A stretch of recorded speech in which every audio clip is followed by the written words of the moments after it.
사랑하는 하나님 감사합니다. 이 시간 하나님 말씀을 전하고자 합니다. 저를 사용하여 주시고 하나님 말씀하여 주옵소서. 또한 듣는 우리들에게도 하나님 말씀을 들을 수 있는 귀를 열어주시고 하나님 말씀을 이해하고 받아들일 수 있는 지혜를 허락하여 주옵소서. 예수 그리스도의 이름으로 기도합니다. 아멘. 오늘 하루도 하나님 은혜가 충만하시기를 축복합니다. 오늘 이 말씀은 나인성 과부라는 제목의 그런 말씀입니다. 예수님께서 어느 한 성에 도착하셨을 때 장례 행렬을 보게 됩니다. 그리고 우리는 거기서 한 명의 어머니를 보게 됩니다. 그리고 그 어머니는 자신의 아들을 잃어버린 어머니였습니다. 사람들이 죽은 자를 메고 나오는데 그 죽은 사람은 그 같이 있는 한 어머니의 독자였으며 그 어머니는 과부였다라고 소개를 하고 있습니다. 우리가 보게 되는 이 어머니는 아들을 잃어버린 어머니였으며 이 어머니, 이 한 과부는 희망을 찾을 수 없는 그런 사람이었습니다. 예수님 시대에 과부라는 것은 참으로 힘든 부류의 사람들입니다. 이 시대에 과부라고 해도 사실 살아가는 것이 쉽지 않습니다. 그러니까 자신 혼자 건사하는 것이 어렵다라기보다는 그래도 직장을 찾더라도 자녀들을 키우는 것이 봐줄 사람이 없고 두 사람이 부부가 함께 아이를 키우는 것보다 뭔가 경제적으로 또한 그 시간적으로 여유가 없다라는 그런 말이겠죠. 그런데 이 시대에도 과부 홀로 아이를 키운다라는 것은 쉬운 일이 아닙니다. 그런데 시간을 조금 돌려서 한 100년 정도만 뒤로 돌아가 본다면 조선시대, 조선 말기 정도만 되더라도 과부 혼자서 아이를 키운다라고 말하는 것은 굉장히 힘든 일이었을 겁니다. 왜냐하면 경제적인 것이 대부분 남성에게 있었고 과부가 어떤 경제적인 활동을 하기 어려운 환경에서 아이를 같이 키운다라고 하는 것은 굉장히 어려웠다라는 것이죠. 그런데 시간을 더 많이 돌려서 예수님 시대 2000년 전으로 돌아가서 그 여자의 권리가 더 주장되지 않는 저 중동 지역의 이스라엘 지역에서 과부가 홀로 살아간다라고 말하는 것은 경제적으로 굉장히 어려웠음을 보여주는 것입니다. 그래도 이 과부에게 희망으로 붙들고 있었던 것은 자신이 키우고 있던 아들이었을 것입니다. 근데 이 과부가 오늘 말씀에서 자신의 아들을 잃어버렸다, 자신의 아들이 죽어버렸다라고 말하고 있는 것입니다. 이스라엘을 잘 보시면 이 유업, 가업이 내려옵니다. 각 가문마다 이 땅이 분배가 되어서 가나안에 처음 입성했을 때 나눠진 그 가족들 자녀들에게 땅이 분배되어서 내려왔습니다. 그리고 그 분배된 땅은 아들들을 통해서 내려왔죠. 형사 취수 제도가 있는 이유도 형이 죽었을 때 동생이 형수와 결혼을 함을 통해서 형의 가문을 이어주는 의미로 형사 취수 제도가 있었습니다. 그러니까 형수를 통해 낳은 아들은 내 아들이 아니라 형의 아들로 판단되고 형의 가문을 잇는 것으로 받아들이게 됩니다. 그래서 그 아들, 형의 아들을 통해서 형이 가지고 있는 그 유업이 이어지게 되는 것입니다. 그러니까 이 과부라고 하는 것은 형사취수가 있었던 시대의 과부지 않습니까? 그러면 이 과부는 자신의 남편의 형제들도 이제 더 이상 없는 것이고요. 이 가문에 남은 사람은 오로지 자신 아들 한 명밖에 없는 그런 사람입니다. 그러니까 가문에 땅을 관리하고 땅에서 농사짓고 경제적인 일을 할 수 있는 사람이 아무도 남지 않은 그런 가문의 과부라는 것입니다. 과부에게 땅이 이어지지 않습니다. 과부가 땅에 대한 권리를 주장할 수가 없죠. 그래서 자신의 아들이 성장할 때까지 기다리고 있었을 겁니다. 그 아들이 그 땅을 받아서 가문의 유업을 받아서 농사를 지을 수 있는 그날까지 어떻게 살았겠습니까?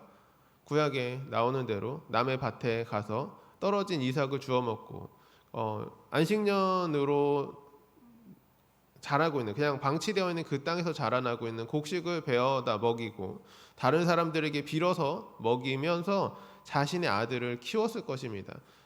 자신의 아들이 성장해서 성인이 된 이후를 바라보면서 그렇게 살았을 것이라는 것입니다. 이 과부에게 단 하나의 희망이었습니다. 이 과부에게는 아들만이 희망이었고, 아들이 없으면 자신은 더 이상 이 세상에서 살아가야 할 희망도 가치도 아무런 것도 찾을 수 없는 그런 상태였다라는 것이죠. 그런데 오늘 본문에서는 이런 과부의 아들이 죽었다라고 말하는 것입니다. 예수님께서 이 사람에게 이 아들을 부를 때, 청년이라고 부르는 것을 볼 때 이 사람이 드디어 성장해서 성인이 되었다라는 것을 보여줍니다. 이 과부에게 있어서 희망이었던 아들이 드디어 성인이 되어서 농사를 지을 수 있고 경제적인 일을 할 수 있게 되었는데 그 아들이 죽은 것입니다. 예수님께서 그 과부를 불쌍히 보셨다라고 말씀하고 있습니다. 여기서 말하는 불쌍히 여겼다라는 것은 그냥 우리가 불쌍하다라는 정도가 아니라 가슴 깊이 저 여인의 아픔을 아시고 저 여인이 얼마나 어려운 상황에 처해 있고, 그리고 그 여인이 정말 살아있지만 살아있는 것이 아니구나, 저 아들의 장례를 따라가고 있는 저 어머니의 마음이 이미 죽었다라고 하는 것을 아셨던 것입니다. 그리고 예수님께서 찾아가셔서 그 여인에게 울지 말라라고 말씀하시죠. 근데 그 여인이 울지 않을 수 있었겠습니까? 자신의 하나뿐인 아들이 죽었고요. 이제는 아마 아들의 장례를 마치고 나면 이 어머니, 이 과부는 이 세상을 떠나게 될지도 모르는 상황인 것이죠. 예수님은 어머니, 이 과부에게 더 이상 아무 말도 하지 않습니다. 그만 울어라라고 이야기하신 후에 바로 관으로 가까이 가십니다. 이 시대의 시체, 관에 손을 댄다라고 하는 것은 부정한 일이었죠. 유대인들이 하지 않는 일이었습니다. 근데 예수님께서는 꺼리낌 없이 이 관으로 다가가셔서 청년에게 이야기합니다. 청년아, 내가 내게 말하노니 일어나라. 그리고 이 예수님의 말을 들은 이 죽은 시체가 다시 일어나서 앉아서 말도 하였다라고 기록하고 있는 것입니다. 그러니까 이렇게 부연 설명 좀 더 하는 것은 청년이 진짜 다시 살아났다라는 것을 말하는 겁니다. 그냥 시체가 어떤 잠시 그냥 일어나서 뭔가 움직였다 이런 정도가 아니라 다시 일어나서 일어났다 앉았다가 하면서 사람과 말도 할 수 있는, 그러니까 완전하게 다시 되살아났다라는 것을 보여주고 있습니다. 그리고 예수님은 이렇게 죽은 아들을 다시 일으키셔서 과부와 함께 집으로 돌려보내는 것입니다. 이 사건은 예수님께서 주도적으로 행한 사건 중에 하나입니다. 이 과부가 아무런 말도 하지 않았습니다. 이 과부가 예수님을 향하여 나를 불쌍히 여겨주십시오, 내 아들을 살려주십시오, 나를 구원해 주십시오 라는 말 단 한마디도 하지 않았습니다. 그럼에도 불구하고 예수님은 이 과부에게 찾아오셔서 그 과부의 아픔을 아시고 그 아들을 회복시키고 다시 일으키셔서 죽은 사람을 다시 살리는 기적을 행하셨다라는 것입니다. 과부에게 있어서 그 어떤 위로도 위로가 되지 않았을 것입니다. 자신이 죽은 아들이 다시 살아나는 그 일만이 이 과부가 바라는 일이었을 겁니다. 죽었던 아들이 다시 살아났습니다. 이 기쁨을 무엇으로 다시 바꿀 수 있겠습니까? 절망 가운데 새 힘을 얻게 되었고 죽음 가운데 다시 새로운 생명을 얻게 된 것입니다. 이후에 이 과부의 모습이 어떨지 상상해 보실 수 있습니까? 예수님이 떠나신 이후에, 예수님이 십자가에 달려 돌아가신 그 이후에 이 과부가 주변 사람들에게, 자신이 만나는 사람들마다 무엇을 말했겠습니까? 저 예수님이 내 아들을 살려주셨어. 저 예수님이 내 아들을 살려주셨어. 저 예수님이 죽었던 내 아들을 다시 살리셨어 라고 말하면서 평생을 살아갔을 겁니다. 비통에 빠지고 절망에 빠졌던 과부에게 예수님께서는 복음을 전해 주셨습니다. 그에게 복음은 단 하나, 죽었던 아들이 다시 살아나는 것이었습니다. 예수님께서는 아들이 다시 살아나는 복된 소식을 과부에게 전하셨습니다. 그리고 이 과부는 평생을 죽음 앞에 갈 때까지 예수 그리스도의 그 복음을 붙들고 살아갔을 겁니다. 그리고 만나는 사람마다, 자신이 가는 곳마다 그 복음을 전했을 겁니다. 예수 그리스도의 복음은 좋은 겁니다. 그래서 기쁜 소식, 복음이라고 이야기하는 것입니다. 죽은 자가 다시 살아나고 절망한 사람이 다시 일어나며 희망이 없는 자에게 희망을 돌려주는 소식인 것입니다.